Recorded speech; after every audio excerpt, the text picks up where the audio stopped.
So, where are we in our journey through the role of emotions in media research? Well, we've discovered a couple of things. Firstly, we've discovered that without accounting for how people emotionally engage with media, our research on the social impact of media is missing an important element. Quite often, we use media because we want to feel something, not because we want to know something, or at least feeling and knowing are deeply connected ideas. So there's the risk that if we don't engage with the emotional drivers and the emotional outcomes of using the media, our research is somehow missing something. And this is even true if we're doing something like as apparently information driven as political communication.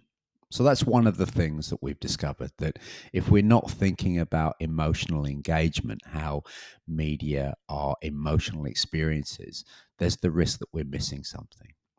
And the second thing we've found is that the best way of getting at emotions as complicated things that relate to social experience is to sit down and talk to people about the things that they do with media.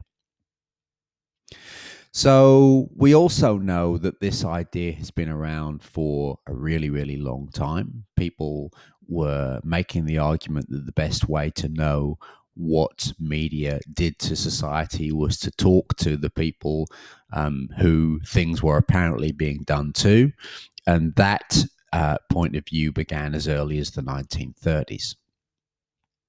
And the idea is that that's a good way of understanding how emotional engagements and all kinds of other media influences happen to people in social settings.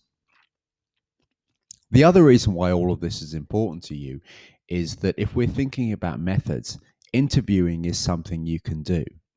So you might look at Anne Barcher's work and think, that's fantastic. I'd really like to do that kind of research. Well, you can't. You don't have access to large numbers of people who you can put into a lab and conduct experiments with. It's simply not a resource that's available to you. So you can use the ideas from Barch, but you can't use the method. It's just not a resource that you have.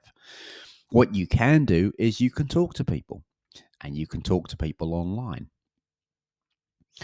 And you can talk to people about why they like or dislike or find pleasure in the particular project that you're interested in doing. But the really important thing to understand is that interviewing is harder than it looks.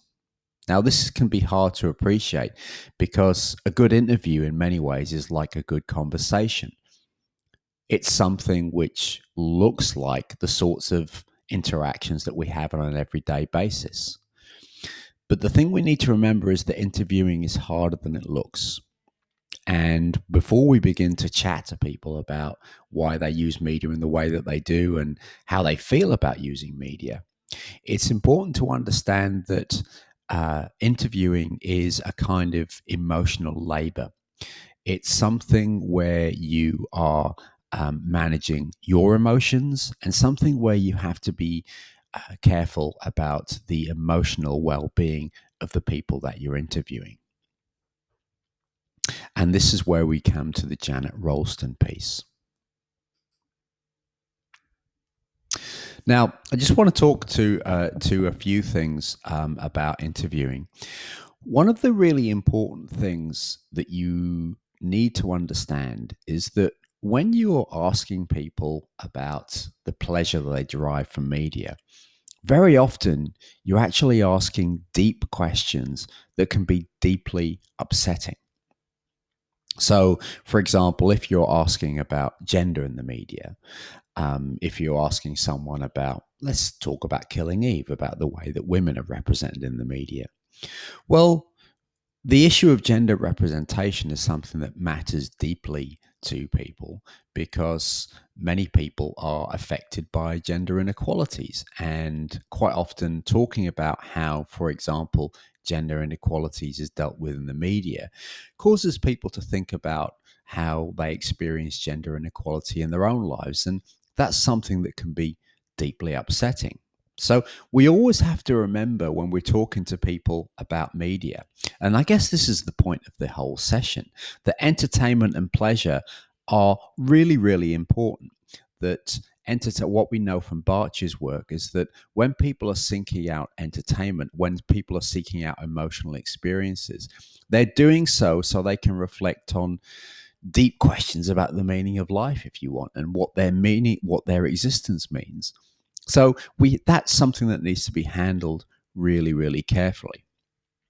And one of the ways that Ralston argues that we can make sure that we're at least sensitive to those issues is by asking a series of questions before we begin to do something like interviewing people online.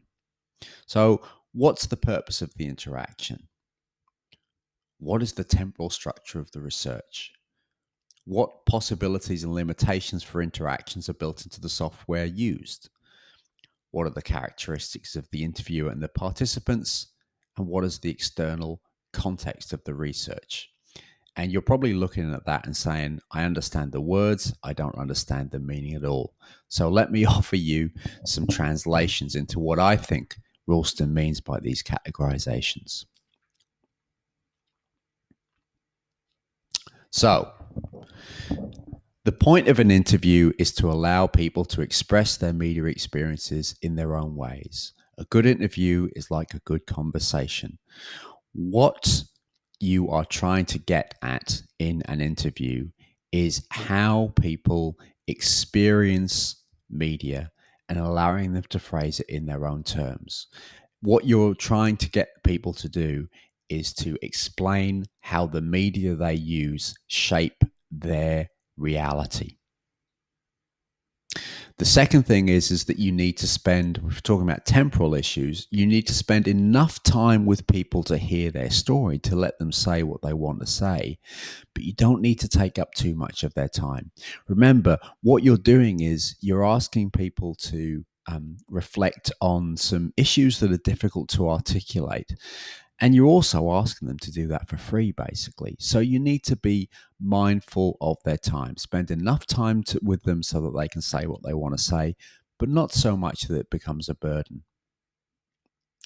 You need to be really mindful about the software that you use around issues of privacy. Again, you don't want to be using software that's going to ask that's going to either compromise your interviewees' privacy, or it's going to cost them or it's going to cause them any kind of frustration. It needs to be easy to use. In terms of your relationship, you must make your interviewee feel like, well, actually, not an equal, like a valued informant, someone who knows more than you do, someone who has insights on an issue that you don't have and that you really value. So you mustn't treat your interviewee like a kind of a research subject who you can manipulate. And then the final thing is you must be mindful of your social worlds. I've put here, is your project safe for you and your interviewee?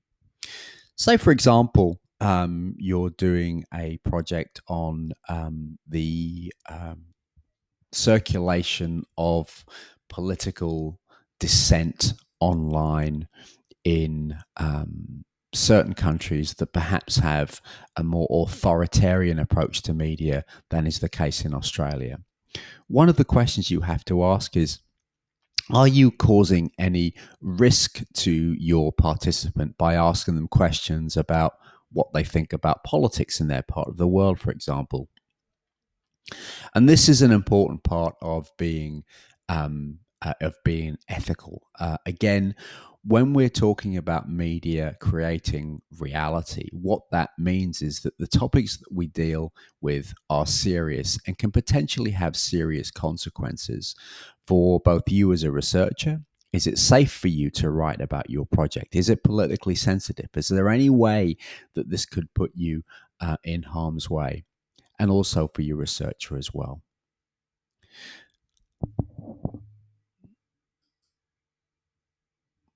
So, those are some of the ways that interviewing can be integrated into a project. And in the next video, we're just going to summarize this whole session by talking about how you can use research on emotions in the media and the related method of interviewing to apply to your own project.